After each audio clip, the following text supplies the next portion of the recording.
OldGuyTalks.com is all about being a better man. Join me on this kick-ass journey. Exclusive stuff for members only in the Old Guy Cave. Opt in now. This is Oris, the old guy from www.oldguytalks.com, urging you to opt in. Don't wait, don't hesitate, don't procrastinate. When you do, you're going to get my 3 ways. Count them. 1, 2. I got to get my fingers on it. 1, 2, 3. 3 ways to improve the quality of your life with that special someone. That's right, folks, to improve the quality of your life with that special someone in your life. And they're easy, common sense things to do. All right, now we got done with that commercial announcement. I am pleased to have Suzanne Lucas here with us. Suzanne Lucas is now in Switzerland, hence we are filming during the day. Normally I'm out here in the backyard at night, but today I'm filming during the day because it is 9 o'clock there, and well, she didn't want to do this show at 2 o'clock in the morning. That was not going to be a possibility. So Suzanne has been in HR, and she goes by the evil HR lady. In her bio on LinkedIn, she says, sometimes snarky. Maybe we'll see a little bit of that snarkiness today. And actually, I do want to see that snarkiness today, Suzanne. And so my first question to you is, no one grows up and says in the first grade, I want to be an HR lady. I want to be in HR. So how did you get there?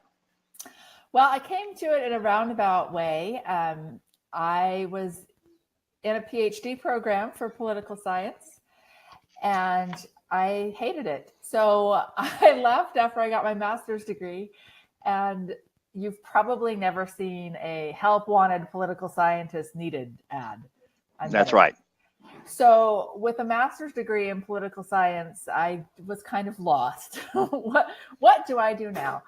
And I thought about it, and I realized the reason I'd gone into the PhD program in the first place is that I love to teach, and I wanted to be a professor so I could teach. And so I said, well, you know, how can I do teaching in the real world? I'm, not going to teach elementary school or anything like that because icky.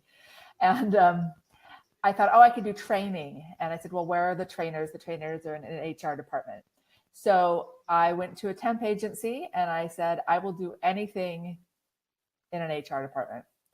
And so the temp agency placed me as an admin in an HR department, and the rest is history. Okay. And where did that take you from that beginning to where you are now? So I did about 6 months of temping in a couple of different HR departments before I landed my first real HR job for a grocery store chain. Your East Coast people will know this is called Wegmans, and it's the best grocery store on the planet. And I've traveled to a lot of countries, and I can say with a surety it is the best grocery store on the planet. Anyway, they hired me to begin a new function of doing HR analytics, and this was in 1999, and this was a brand new field. And the reason why I got the job with only 6 months of HR temp experience is because my master's degree in political science had taught me how to do statistical analysis. And because it was a brand new field in HR, nobody knew how to do statistics in the whole field. As a matter of fact, within the first 6 months of having this job, I was presenting at the New York State Human Resources Management Convention on how to do statistics in your HR department.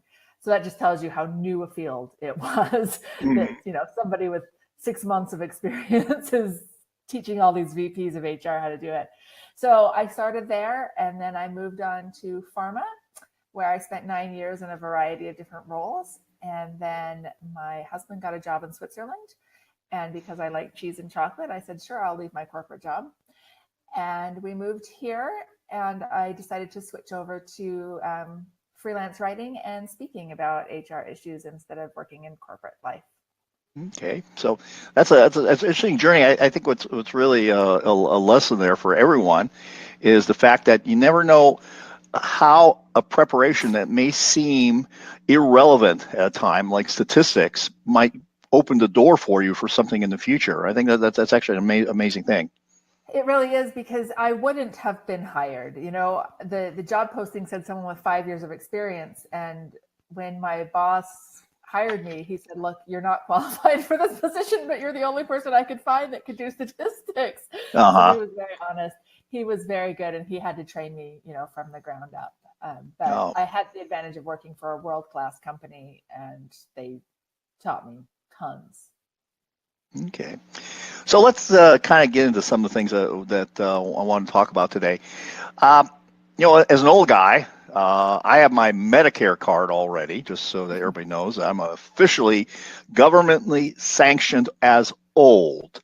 There was a time I can remember where it was okay to compliment people on their attire, to say nice things, nice tie, nice dress, nice hat, nice bag, nice pants, whatever, all that stuff. And now that's kind of seems to be taboo, or it's looked it looks down upon.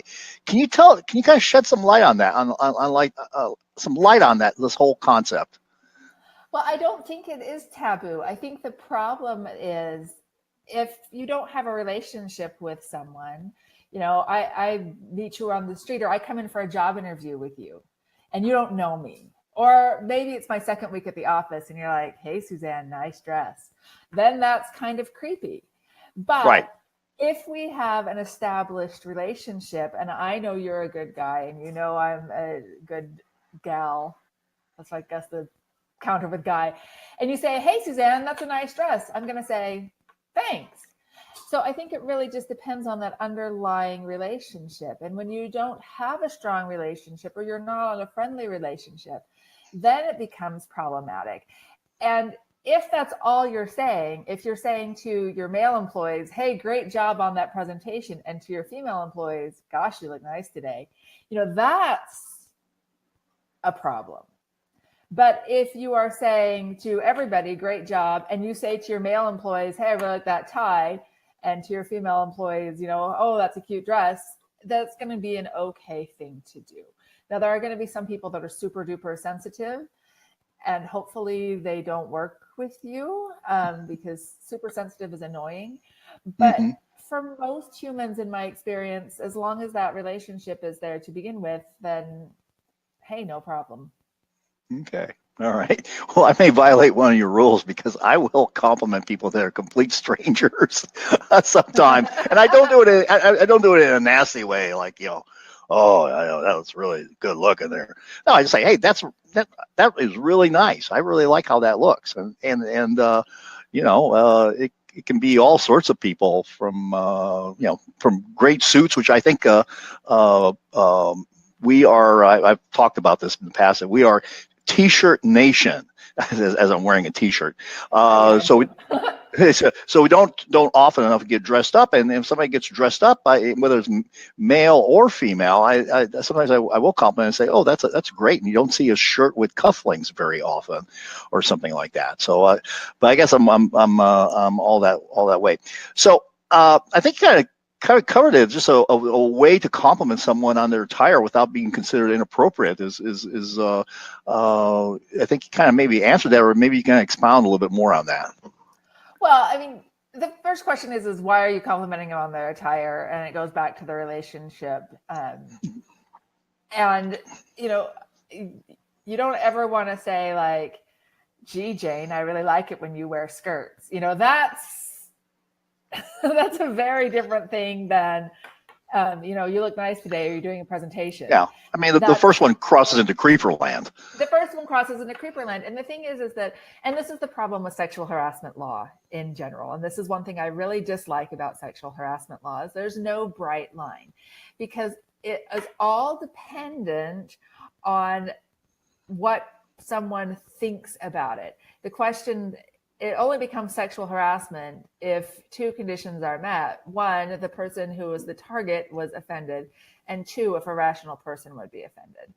And so, if you're working on a, television show today, I'm an old person, I don't watch much television, but, that's all about sex or whatever, there's going to be a lot of discussion there in the writer's room about that type of thing.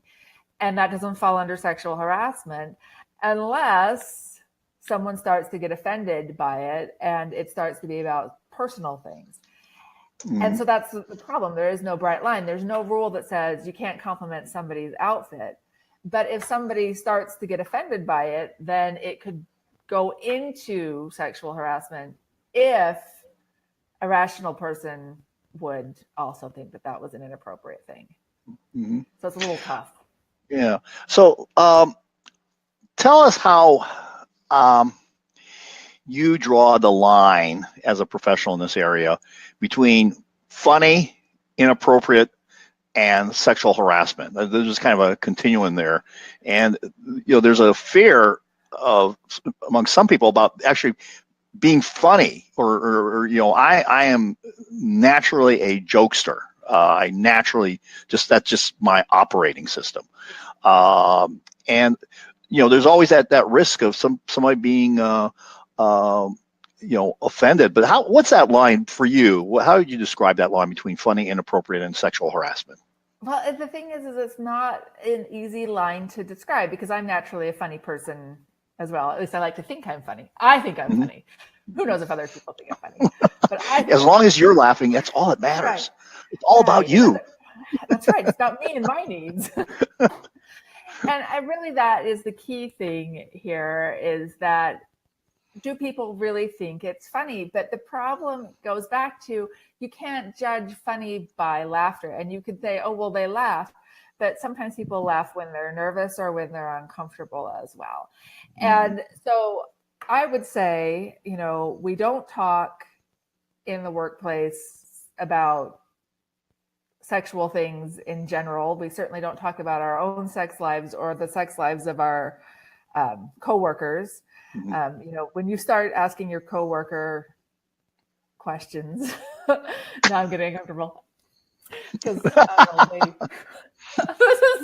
too old. I'm too young for this conversation now.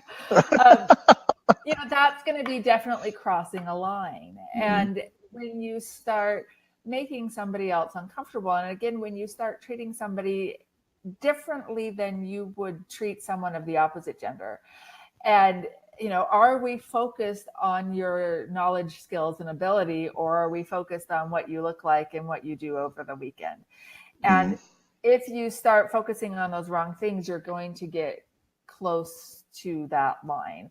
And as far as jokes are concerned, there's millions of funny things that you can say that don't get close to sex. You don't have to joke about sex. No. Really? It's so true. You don't have to. I know if you watch television, that's, the only thing that they can come up with. But go watch, because you're an old guy, go watch the Dick Van Dyke Show. Completely and totally hilarious.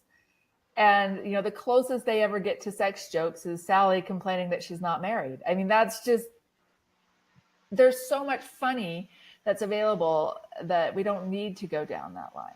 And I know you didn't bring it up, but racial things are the same way, Sure. And you've got to be careful to make sure that people are feeling comfortable. And racial things can get a little bit more complicated because people feel like it's okay to make a joke about a group that they belong to, but it's not okay for you to make a joke about a group that somebody else belongs to. And so that can become difficult because you're like, well, hey, my coworker just said this same thing. Why am I getting in trouble? I'm being treated differently because of my race. And that's really complicated. And I pretty much come down on a hard line on that is that if you wouldn't allow someone of another race to say it, you probably shouldn't be saying it yourself at work. Save that for your friends on the weekend.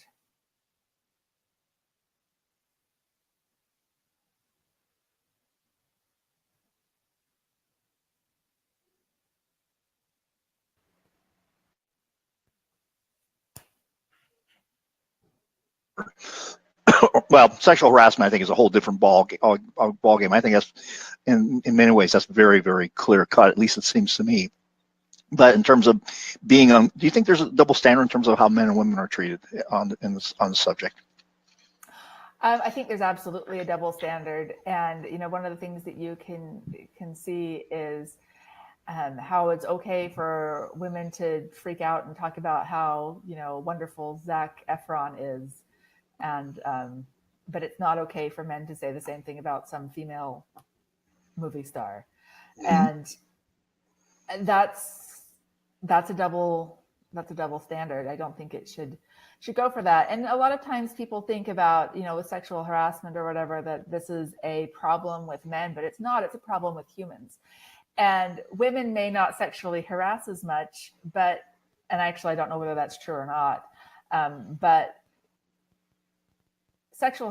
true sexual harassment, not just misunderstandings, is all about power and making people feel uncomfortable so you maintain your power. And women do that in a different way than men do it. And I deal with a lot more problems of women wielding power than I do with men wielding power. So I just think it's a different way to manifest it. Okay. Can you go into that a little bit? I found that an interesting, actually interesting and surprising statement. Well, so think about it. Okay, let's pretend you're a lawyer, right? Mm-hmm. And you're in court, and your goal is to make your opposing counsel nervous so that they don't perform as well, right? Mm-hmm. So if you're male and I'm female, and we're going to pretend we're lawyers, even though we're not, but we'll pretend. Okay. And you know that if you come up to me before court and say, "Hey, Suzanne, you look hot today," that's going to make me uncomfortable and get me off kilter. Mm-hmm. Your goal in saying that may have absolutely nothing to do with sex. It may have absolutely nothing to do with, whether I'm hot or not. It has to do with getting me off kilter. Mm-hmm. So you would go up to a male attorney and say something different to throw him off his game. And a female attorney would go and say something, to throw another female attorney off or a male attorney off. It's all about the power there. It's not about sex. Mm-hmm. But only one of those is illegal. So if I walk up to you and say something, I don't know, I'm not good at harassing people. Oh, okay. You must have some examples, though. I'm sure you've had many stories come to you. So. I know, but all of a sudden my mind is blank and I can't think of anything except nice things to say. Close your eyes and put yourself in a dark, mean mood. A dark, mean mood. Yeah, but those things are about power and they're not about sex. And that's one thing, we talk about. After this whole Harvey Weinstein thing went down and people started talking, and the New York Times and the Wall Street Journal both ran articles saying, should we stop dating at work? Should your company have strict rules against dating? And the thing is sexual harassment isn't a dating problem. Mm-hmm. It's power problem. Now, can problems result from dating that you don't want to deal with? Absolutely, because breakups can be messy, and or if someone's being lovey-dovey together in the corner, they're not getting work done or whatever. So there's lots of reasons to prohibit dating at work, but sexual harassment isn't one of them. Mm-hmm. Okay, all right. So let's say that, for example, you say something that someone. Let me click out. This is something just showed up on my screen, and it's again. So let's say you say something that another person finds offensive, and you don't think that's offensive at all. You think they're being hypersensitive. How do you handle that? How do you recommend handling that without completely just falling on your sword? And how do you handle that? Well, it depends. If this is a first time thing, and then what you say, "I'm sorry, I won't do it again." And they might be wrong. Absolutely. But what do you have to gain by not being nice to that person?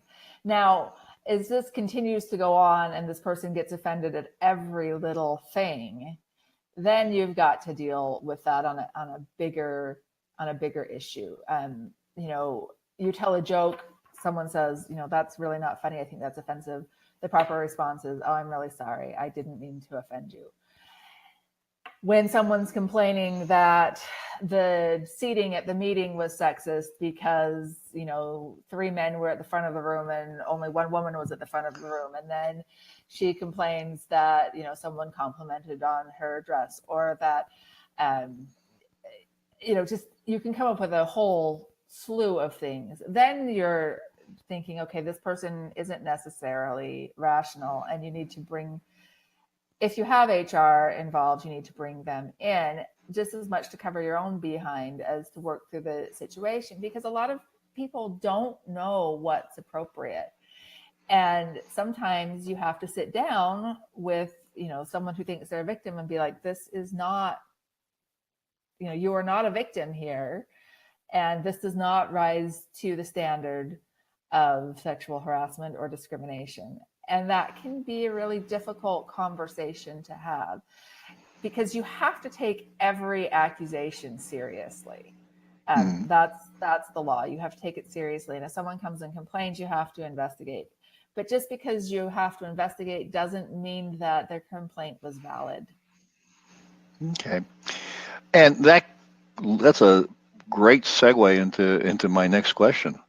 What does a person wrongfully accused need to do to protect themselves, to work, I guess, to manage their reputation, and also maybe some of the legal things that might be occurring? Well, it can be difficult if they're falsely accused, and it depends on how bad the accusation is. And again, a lot of it's going to come down to your reputation within the company. Do people know you? And when someone says, Bob did thus and such, or people's reactions, oh my gosh, Bob, really? I would never thought that. Or they're like, oh yeah, that's Bob. Because you can be a sleazy person and still be falsely accused. But if you're someone that's on the up and up, people are going to have a much more difficult time believing that. And so, first of all, what you need to do to protect yourself is to not be sleazy from the beginning. Secondly, if you are accused and it's something serious, not just like, or a joke, if it's like he grabbed my butt in the company cafeteria, which is, you should not do, by the way, in case you're wondering. Okay, I better write that down. I better write that down. Do not grab a do butt. Not grab anybody's butt, male or female. Or male or female. That's right. Yeah. That's right. No butt grabbing. That's my bright line right there. No butt grabbing. Anyway, that's a more serious thing, and certainly there are far more serious things than that. There are times when you will wish to get your own attorney for this, and we're not talking a criminal attorney. This isn't a criminal thing, although the accusations can also be criminal. But for most of these things, they're not. But getting yourself an employment attorney can be helpful in defending yourself. And there are some situations today where the company just doesn't even want to take the chance. Someone's accused, you're out the door. And I think that's the wrong approach. I think everybody deserves to have their side of the story told, and to have an honest and thorough investigation. And if it's a serious accusation, I have zero problem with putting someone on a paid leave of absence while an investigation is conducted. But it needs to be an actual investigation. And generally, if someone is high enough up the food chain, you'll want to hire an outside investigator. Because if I'm the HR manager and you're the CFO and the accusation is against you, you've got power over me just because that's how the hierarchy works. And I stand to lose things if I tick you off, right? You'll wreak havoc with my budget. Finance is always doing bad things to budgets. And so I'm going to have some biases going into that. And then in that case, it makes more sense for the company to hire an outside investigator to come in and conduct an investigation. And that person comes in without any biases. They don't know the people involved before, they don't have expectations, and they get paid no matter what the outcome is, and their job ends no matter what the outcome is. So there's no pressure otherwise for them. And so that is something that companies should seriously consider when they're dealing with a higher level accusation. Usually on a lower level accusation, it can be handled in-house without much of a problem, but definitely when we're talking about executives, you need to do an outside investigation, in my opinion. Okay. A lot of stuff in the press. It's kind of died down just a tad, but not so much. What do you think about the hashtag Me Too phenomenon? I guess I'll call it phenomenon. That's been kind of in the news and has brought down quite a few people who were actually in very much powerful, high visibility positions. What's your perspective on it? Well, first of all, if I start talking about this, people are going to start sending me hate mail. No matter what side I take, I will get hate emails from either side. They're both crazy. And my email address is public, so I get lots of hate mail, which is fun. Oh, but, sorry to hear that. It's okay, because I don't really care whether you love me or hate me as long as you listen to me one way or the other. Yeah. That's kind of a play on that's kind of a play on the P.T. Barnum. Are you familiar with that quote? Yes. Yeah. Okay. Yeah. But yeah. Anyway, the thing with the Me Too as it started, you'll notice the big people that were brought down: the Harvey Weinstein, the Kevin Spacey, the Matt Lauer. Everybody around them already knew. Right. This was not a mystery. People knew, and they protected them for their own power and gain, right? All of those women that were harassed by Harvey Weinstein that got the parts, that got the starring roles or whatever, were perfectly happy to keep their mouths shut so that they could continue on their career paths. Mm-hmm. And that was the same with the people with Matt Lauer. I mean, you can look back at the roast that they did of him in 2008 or 2009 or whatever, when there was plenty of references to his horrible sexual antics at work, and everybody laughed at them. So, when we started this Me Too, we were exposing people that were technically already exposed among their peers and colleagues. Mm-hmm. They just weren't exposed to the public. And once once the public started hearing about it, then lots of people started feeling confident enough to come out. But where the problems became with the Me Too is when it came with the idea that every woman needs to be believed. And that mm-hmm. is not true. What every woman needs is to be heard, but we do an investigation to see if it's believable or not. And the idea that women never lie is a bunch of well, actually, I mean, it's one of the things that is not often discussed is that they're just like men. Women have also used sex to advance themselves. I mean, there's the famous opera Evita about Eva Peron. Yeah, I mean, talk about. I was listening to that yesterday. There you go. Oh, you were, so you're familiar. So I mean, talk about somebody that used sex to advance themselves. And she definitely was not. She was not the victim there in many ways. No, she wasn't. And I'm going to concede that the only thing I know about her is the musical. So I'll assume that Tim Rice's script was 100% accurate. Mm-hmm. I'm sure it wasn't. But if it was 100% accurate, yeah, she used it to get ahead. And a lot of women do that too. It's not a matter of this idea that all women are always victims. We're not, I'm not a victim. I make choices. Mm-hmm. Have I ever had bad things happen to me? Sure. But it doesn't change me from an individual that can make my own choices and chart my own destiny to being a victim that's dependent upon other people. And that's something that scares me about this whole movement, is this idea that if something bad happens to you, then your life is ruined. And that's just not true. Your life is only ruined if you let your life be ruined. We all have an obligation to take whatever comes our way and make the best of it. Yeah, I think that's correct in a lot of ways. Somebody may Somebody may regret having a romantic short-term relationship. How about that? How about that for with someone? They might regret it the next day, but that doesn't make them a victim. They just made a choice, not particular one they're happy with the next day. But if no coercion was involved or anything like that, that's just a part of being human. Sometimes we make choices that we aren't comfortable with later on. Right, we aren't. And within a company realm, one of the things that I do advocate for, when I said dating at work is fine, but I only want dating between peers.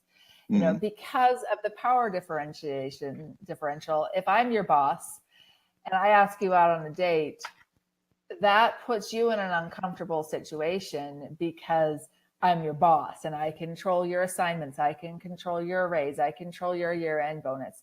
And those things always make for an uneven relationship. And that's something that you don't want in a company, because that opens you up to charges of sexual harassment. And it's much more difficult to prove that there was no sexual harassment if the lower level person, be that person male or female, comes back and said, well, I felt like I had to because otherwise my job was on the line. Mm-hmm. So that's another bright line that I would draw is, between levels. You don't want anybody dating their direct reports.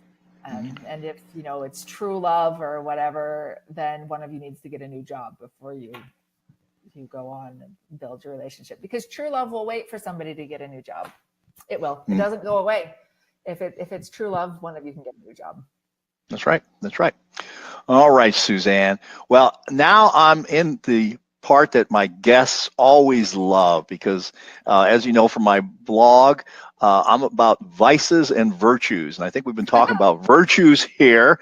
But the old guy likes to find out a little bit about his guests' vices. So I'm gonna got a few things I want to cover with you. She's going like, what? Okay. So what kind of music do you listen to? I told you I was listening to Evita yesterday. Today I listened to another Tim Rice musical made with the men from ABBA, Chess. I stuck in the 60s, 70s, and 80s actually with my music. I'm old. Okay. So if you are eating something hidden in the closet, what would that be? Ben and Jerry's cookie dough ice cream. Okay, so that's it. That's your favorite secret food. Yeah, probably. It's the one I have to try to hide from my children because it's so freakishly expensive. Ah, okay, all right. And so the question I always ask also is, do you smoke cigars? I don't smoke anything. Okay.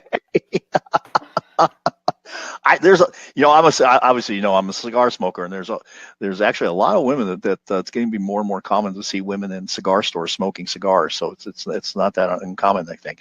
And do you drink alcohol? I don't. No alcohol for me. Oh my gosh, how do you survive all those years in HR without drinking alcohol? That's a miracle of itself. Ben & Jerry's cookie dough ice cream. All right. And lastly, what would someone be surprised to know about you that is a dark secret? A dark secret? Yeah. I don't have any dark secrets. Then make something up. So just something surprising about you that people go like, oh, I didn't know that about you. When I was 3, I fell out of a second-story window and I broke my head. And you can still feel where the bones grew back together. So if I'm a little bit crazy, that is the reason. Okay. Broken head. All right. Okay, we got that. Sorry, I'm boring. I don't have any dark past. That's all right. That's quite all right. So we got through the vices and virtues questions. So unscathed, folks. That's right. Suzanne Lucas made it unscathed through vices and virtues by virtue of not not, I tell you, smoking cigars. That's right. That's the saving grace right I there. don't. My father-in-law smokes cigars, and he picks up women while he's smoking cigars. They come and talk to him. Women apparently like this. Yes. Yeah. So yeah. So that must be I don't like interesting. it, but he always has women come up to him when he sits out and smokes a cigar. So there you go. Oh gosh, where does he smoke? Because most of the time you can't. You have to. No, I'm serious. Because most of the time you have to be in a cigar store. It must be. I don't know. Is he in Europe also? No, he lives in New York, but when he comes and visits us, he'll go out and because I don't allow him to smoke in our house. What? He'll go out. No. I know. He'll go out and sit on a bench at the park or something, and Swiss people are not like American people. They're out all of the time, so there's always people out. All right. Well, Suzanne, thank you very much. This has been very informative, very illuminating. The old guy needs illumination all the time in his life because he's all about expansion and creating an incredible life experience for himself and other old men. So if you have not already opted in, do so now. You'll get my 3 ways to improve the quality of your relationship. And they're very simple to do, very simple to follow. It's not going to take any major effort on your part, which is good for most old guys because they're past the point of major effort. But it will have major results and major effects in your relationships. And you'll also find out a way that you can support the Navy SEALs Fund by working with the old guy. So this is Orsi Old Guy from www.oldguytalks.com signing off. And remember, it's all about creating a kick-ass life for you and those that you love.